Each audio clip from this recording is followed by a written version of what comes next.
Hello and welcome to another Reaconteur video, and in today's video I'll be explaining how Deepwoken's meta builds work for both PvP and PvE, and why there's so little variety in this game. Make sure to subscribe since only about 20% of the people watching right now are actually subscribed, and also I'm currently live on Twitch, so come check me out over there once you're done with this video. When making builds, or specifically builds that fall within the meta, there are generally three main categories involved in the creation of them. First of all, whether or not the build is for PvE or PvP, which generally determines your talents. Then we have mantra usage, which is basically whether you want your build to be mage based and spammy with mantras, or M1 reliant, or somewhere in the middle, which is where most people are. And finally, oath. Generally every build is actually quite similar. For any given PvP build, for example, they may look something like this. You would go 55 charisma pre-shrine for all the charisma charm talents, and potentially dazing finisher, although that's preference and not everyone will take that. Next is 40 strength for showstopper, along with 25 agility for risky moves, speed demon, and along with the strength for spine cutter, and potentially 25 intelligence for ever-changing Aegis. But some people can annex this for agility if your given oath is Jet Striker or something else that requires stats like that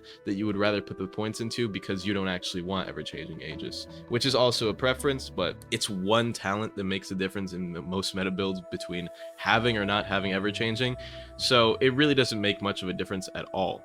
I personally probably wouldn't recommend it even though I use it, just because ever-changing Aegis is kind of soft countered by any hybrid build, and hybrids are really popular right now, especially with Blood Rend coming out. Then, post-shrine, you run 50 fortitude, get grand support on reinforce and exoskeleton with that. Then you usually go willpower for Prophet's Cloak or whatever other willpower talents you want because they're generally pretty good. Then you go into enough weapon stat for your desired weapon, which for me is Skull Piercer on this build, so I went for 80. And then 99 Frost for the mantra scaling, which is also on this build. And this is actually just my rapier build, which I'm showing here, but you can use this as a blueprint and just replace the attunement and weapon stat and end up with a good build for literally any non-mage or non-legendary weapon that you want. And this is kind of boring, because when 90% of the builds look like this, the game lacks so much variety. And a big problem is that too many people value top players and YouTubers' opinions when it comes to making builds. And a perfect example of this is Risky Moves, a highly overrated talent in my opinion. I do use it, but Risky Moves is definitely overrated. The reason why people use Risky Moves at a high level is because it has one hyper-specific piece of tech that allows you to get off free hits sometimes. If you roll cancel a proc Risky Moves, and then bait your opponent to try and hit you, you can swing as they swing, and they'll activate the Risky Moves dodge frames, but you'll still swing through it, so, you know, you'll get a single free hit in. Now, while high-level players use this, many of you watching this probably don't use this, and a lot of you probably don't even know that it's possible, because it's actually kind of hard. It's a pretty specific timing. But the reason why this talent is so popular is due to high-level players preaching its usefulness, when in reality safety dance and observation are probably more useful to most people watching this video. And even then, I think it's a perfectly viable and good side grade to Risky Moves, which is probably going to be more beneficial to more people than Risky Moves is, because Risky Moves is only useful for this one piece of tech that's hard to pull off, situational, and pretty much I've only ever seen pulled off by top players who I fought with, and then I pull it off because I was taught it by them. So it's its own stupid little thing, which kind of hinders build variety because the side grade to it is good, and yet people don't run it because, oh, top player says get Risky Moves, so people just do it, and nobody uses Risky Moves, and nobody uses observation dance and safety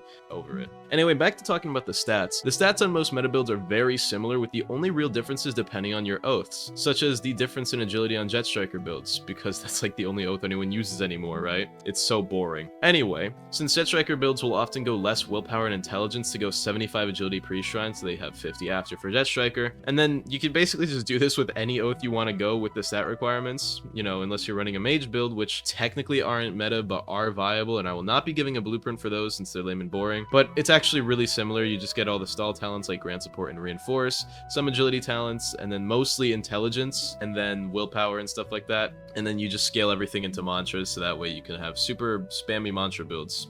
It's really boring. I'm not going to give you guys stats for that. Regardless, the following is literally every PvP build ever made, and Shrine of Order is actually to blame for this super boring PvP and also the PvE meta, which I'll be talking about soon. There are basically only 3 builds for PvP: mage builds, normal builds like the one I gave before, which is my rapier build, and then silent heart builds, which I'll just run Heretic Sutra, no attunement, so put all your points into strength, fortitude, and willpower. Ever since Shrine of Order, people haven't really had to trade off talents and stats for other ones, unless you're making a super specialized build with really specific high stat cost legendaries like Million 10 Piercer Tracer and stuff like that. But since Shrine of Order was added and it now exists, as long as you're not going for every super high stat card, you can actually super easily get every good talent without a super high stat requirement, which is exactly what everyone does now, because it is so easy.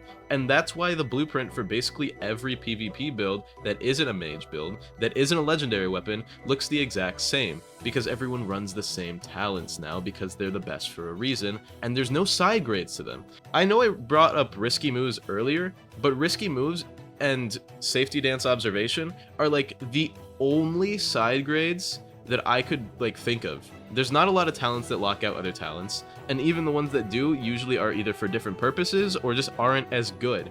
Safety dance and observation versus risky moves is the only trade-off that I have ever seen in this entire game, and because that's the only side grade that locks out the other path, it's just, you know, it's the only potential build variety is between two talents, and even then nobody even runs those two talents because risky moves is highly overrated. Now for PvE it's obviously different than PvP, but PvE builds are actually way more similar to each other than PvP builds are, which is insane because I just told you there's like 3 or 4 types of PvP builds and then everything is within one of those 4 archetypes. Anyway, the PvE meta is also very static, with it mainly just being extremely high willpower and fortitude at the beginning for talents like Brick Wall, Not a Scratch, Hatted Armor, and stuff like that. And of course, Heretic Sutra. The big difference between PvE and PvP builds is that PvE builds have a way more specific stat order to maximize talents. Usually with a PvP build, you'll just get like a little Deepwoken builder thing and it'll tell you the pre-shrine stats, so you can run those in any order that seems optimal to you. But PvE builds are much more specific, so they usually have a stat order that looks something like this, and you're expected to follow the order exactly.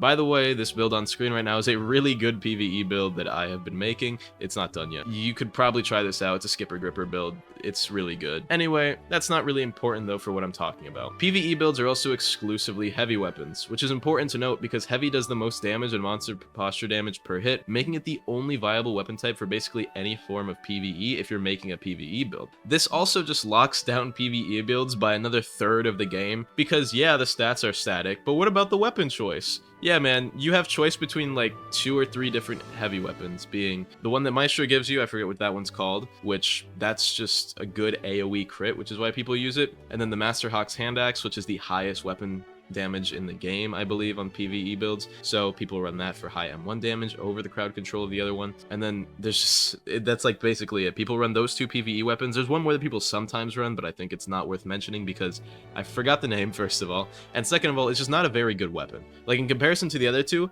it's not as good, and it's the Enforcer's Axe. I just remembered.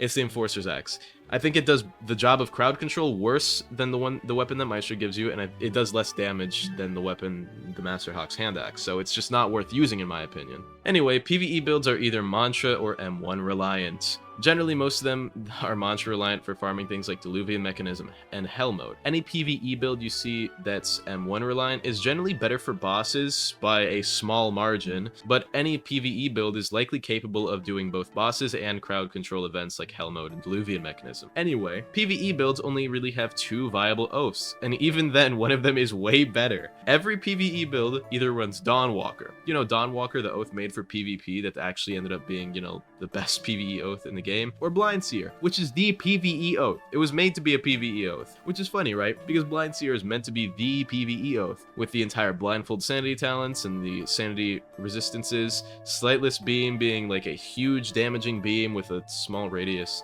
Tranquil Circle, which gives you PvE damage resistance. It's all meant to be the PvE oath. And yet, funnily enough, Dawnwalker is still better because Blinding Dawn is the biggest AoE in the entire game, making it way better for crowd control against any crowd of enemies, meaning you can shred Diluvian Mechanism Hell Mode with it. And then Blindseer is right now being used with Sightless Beam for cheese methods because of stuff like the new Rising Wind, so people are just using it to one-shot people. It's so stupid. It's so dumb. Both of these kind of swapped utilities. Now, back to Blindseer in PvE. Blindseer is specifically better against bosses because of Sightless Beam's high damage output in a small radius. But even then, it may not be worth it because sacrificing the PvE crowd control for more mantra damage on bosses, which you can likely kill with just M1s in less than a minute, generally isn't worth it. So Dawnwalker is the best PvE oath, and Blindseer right now is the best PvP oath because whoever made New Rising Wind is brain dead to say the least. Sorry, I know this video isn't on Rising Wind, but whoever made that mantra is a fucking idiot. I get hit by it, I accidentally ragdoll cancel the second hit instead of the fifth, and now I'm stuck in a ragdoll for 30 seconds. I don't know why they even give you the option of ragdoll canceling a hit that leads into another ragdoll, but it's whatever. Now, I don't do that often, but that happened to me once when the mantra first came out and I didn't know what it did, and I just lost the fight because of that. Now, as far as PvE goes, it's very much dependent on your gear. You absolutely need a good PvE armor kit more than anything.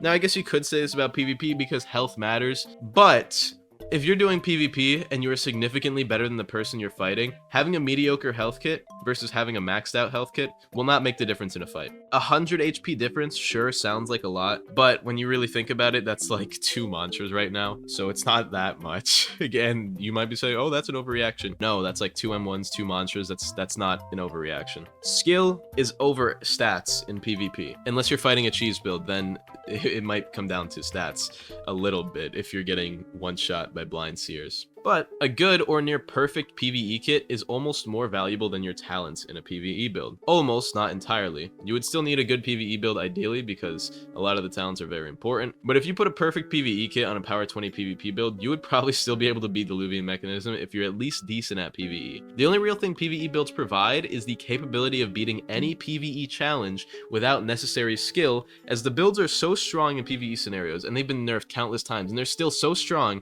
that you can just spam and never lose.